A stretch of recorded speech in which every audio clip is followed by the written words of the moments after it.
لماذا لا تفعل القوانين الحالية سواء قانون الإرهاب، قانون المظاهرات، قانون العقوبات ضد مكافحة الإرهاب؟ ليه دايما محتاجين قوانين جديدة؟ استاذه نميس امس عليك وعاوز اقول لك كلام كتير قوي بس ما اقدرش اقوله في التليفون. اهلا بيك يا دكتور. من زمان يعني ما كان فيه. اقول لك كل سنه وانت طيبه وانت بالصحه والسلامه. وحاجه جميله يمكن من قبل الغمه ما تقابلناش وما اتكلمناش. صحيح، من قبل الغمه ما تزول. الحمد لله. طيب. الغمه زاحت. يعني القانون العقوبات فيه الماده 86 فصاعدا الى 101 تقريبا، يعني كان عندي 20-30 ماده تحت باب مكافحة الإرهاب موجودة في قانون العقوبات، وهذه المواد يعني كافية لمواجهة أي عملية إرهابية لدرجة إنها فصلت يعني إيه إرهاب، يعني إيه تمويل، يعني إيه شركاء، يعني إيه فاعلين، وكيف يمكن، وصلت العقوبة إلى درجة الإعدام. شوف إزاي؟ طب ليه يا دكتور؟ لماذا لا نطبق؟ ده السؤال، لماذا لا نطبق؟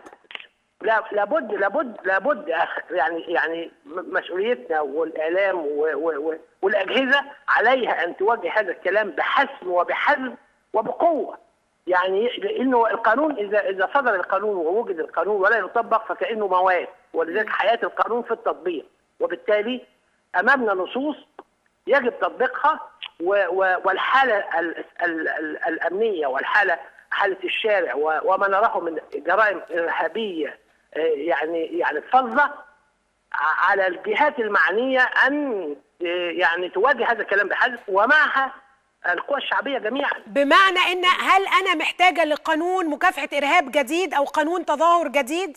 لا، مش محتاج قانون الإرهاب جديد. هو يمكن التعديلات اللي بتجري ده بتشدد من العقوبة. تمام. وأنا بقول إن العقوبة تصل إلى الإعدام، يبقى عايزين إيه أكتر من كده؟ وفي عقوبات تصل إلى الإعدام الحقيقة. أنا شايفة نطبق القانون والنصوص القائمة بقوة وبحزم وبشدة، وهي كافية. طيب. وبالتالي يبقى قانون التظاهر بقى تنظيم حق التظاهر. نعم، في حاجة إلى تنظيم حق التظاهر، لأنه ما يجري الآن ليس تظاهر، وما يجري الآن هو عدوان على الحريات، وما يجري الآن ليس من الحرية في شيء مطلقا، بالعكس هو نوع من الإرهاب ونوع من ارتكاب الجرائم واعتداء على الحريات واعتداء على الأموال، وبالتالي يجب مواجهة هذا الأمر بقوة. طب دكتور شوقي، هل بحلول يوم 14 نوفمبر وانتهاء حالة الطوارئ ينتهي معها حظر التجوال؟ نعم، ينتهي مع حضرتك. انه انتهاء حاله الطوارئ يعني بينتهي معها تطبيق قانون الطوارئ اللي بيدي الحق للحاكم العسكري او انه يحدد المواعيد ويعمل حظر تجول ويعمل بعد الساعه كام ويحدد اقامه بعض الاشخاص الى اخره. هل يمكن ان يكون هناك استثناءات لاماكن معينه زي في سيناء، زي مناطق معينه بعد يوم 14، ولا ما ينفعش يبقى في؟ لا ما ينفعش، لانه حاله الطوارئ، اعلان حاله الطوارئ بيتطلب تطبيق قانون الطوارئ. ما اقدرش الان تطبيق قانون الطوارئ او يحضر، يتطلب استفتاء، لان المدتين خلصوا اللي هي وفقا للاعلان الدستوري القائم.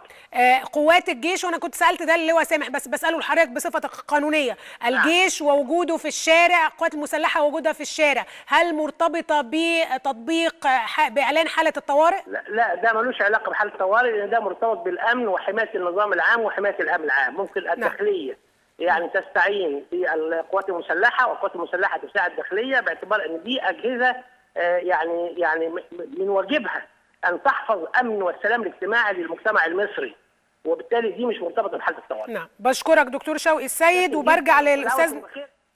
عندنا ثقه كبيره في الشعب المصري، وثقه كبيره في كل الجهات المعنيه انها تتصدى لمسؤولياتها الكبيره في مفترق الطرق الخطير. نعم. ولكن يكفي ان